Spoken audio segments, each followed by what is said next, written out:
সংশোধন কমিটি 6 মাস 1 বছর আগে শেষ করতে পারে না। সংবিধান সংশোধনের যদি কমিটি আমরা করি আজকে সংবিধান সংশোধন করেন। তো সেখানে মাননীয় প্রধানমন্ত্রী তিনি তার লাস্ট বক্তৃতায় আপনারা দেখবেন একবার শেষের দিকে এসে তিনি বলেছেন সংস্কারের প্রশ্ন যদি থাকে তাহলে সরকারের দল বিরোধী দল সকল দল মিলে সংস্কারের জন্য আমরা একটা বাইরে অ্যারেঞ্জমেন্ট করি, সংসদের বাইরে অ্যারেঞ্জমেন্ট করি, এই সংসদ হবে সেখানে কাজ করে।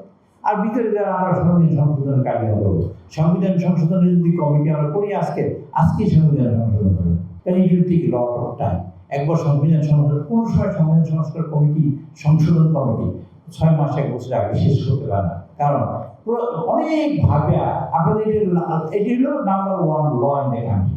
এতটুকু বই হাজার ল আছে কিন্তু বই এতটুকু ওর ভিত্তিতে কিন্তু সরকার রেখেছে। কাজে এইটা তৈরি করতে তারা অনেকগুলো কাজ করতে হবে, সেই জন্য তারা টাইম নেয়, সবসময় টাইম নেয়। আমরা সবসময় টাইম নিতে অসুবিধা তো কিছু নেই। এটা করবো এই জন্য কি বলেছেন সংস্কারের ব্যাপারে আলোচনা চলবে আর সংবিধান সংশোধনের ব্যাপারে আমরা সংশোধন কার্যক্রম করবো।